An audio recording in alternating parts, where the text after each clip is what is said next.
This is my baby BlackBerry Curve right here with a big case because this is actually my 5th one.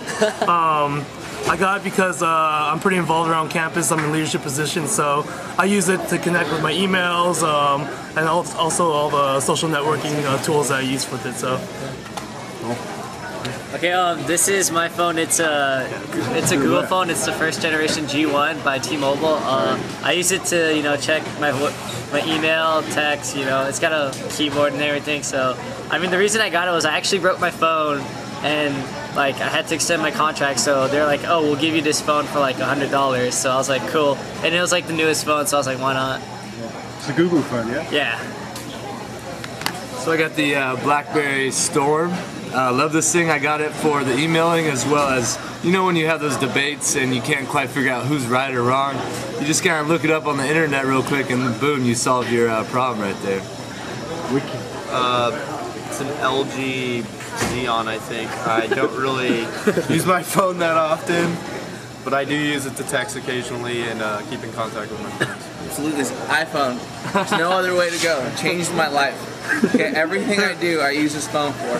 So I got apps for everything, but mostly, honestly, my text messaging went up from probably like 100 a month to like thousands. And I use my calendar for everything. I even check my stocks. Because of the iPhone, I actually got a portfolio because it's so easy to check and you can buy and sell. I mean, there's everything. The GPS is one of the most practical things that you got on here. Let me see, it's not loading. That's because Tim Coos calling me right now. See, it's so simple. You can actually, so he went to Benihana yesterday, so I gave him a call, made a reservation, looked up directions, and went. And it told me how to get there. I mean, it does everything for you. Well, I'm with Verizon Wireless. I think you guys are probably the best mobile or wireless network in the country. I was in DC this past summer, and you guys had reception down in the metro station while everyone else didn't, so that was pretty cool. So you guys are pretty reliable, so well, thank you for that. You don't have to say positive things. Oh no, I only have positive things to say, so. Okay, I use T-Mobile. The reception's pretty good most of the time, but I guess one critique, T-Mobile needs to get the iPhone, because I would really like to have one, so yeah, that's what I have to say to T-Mobile, get the iPhone. Would you swap if actually, would you go to AT&T because of the iPhone? Well, I heard Verizon's going to be getting the iPhone soon, so if Verizon does get it before T-Mobile, I'll probably switch to Verizon. Right, interesting. I also proudly have Verizon and never had any problems. At his apartment, I'm the only one that gets service, so it's pretty cool. I love to rep Verizon, so only good things about it. I used to have Verizon, only said good things about it, but switched to AT&T to get the iPhone.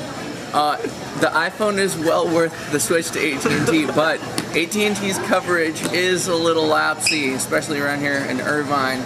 Especially where I live, I get like no service at all. So come on, AT&T, boosted. But the good thing is they use SIM cards, or is that, I'm pretty sure that's what they're called. They use SIM cards, which means I can take it to Europe, swap out the SIM card, use it over there. Unlike Verizon, who just charges you like crazy for roaming. Got AT&T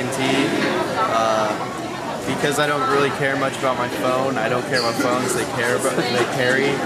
I do not get service in certain areas, but I walk 5 feet in a different direction and I get service, so I don't really care about that much either.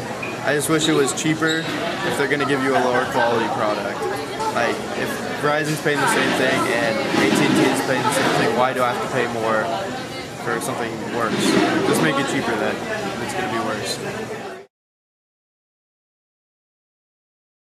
I know earlier I was talking about how I would switch over to a brand because of the iPhone. I would actually not switch to Boost Mobile just because I feel like it's not reliable at all. Like, I don't really know anybody that uses Boost Mobile, and even right now they're still really cheap for like the plans they give. So I feel like I mean, there's a certain level I'm willing to sacrifice, but for the coverage, I feel like it's going to be way too bad to like be able to. Like, I feel like I'm going to try to use my iPhone and it's not going to work at all because I'm never going to have coverage. Not really one to blindly switch like that. I don't know anything about Boost because they don't really advertise that much, or I know like the dot thing, which really weren't that great of commercials.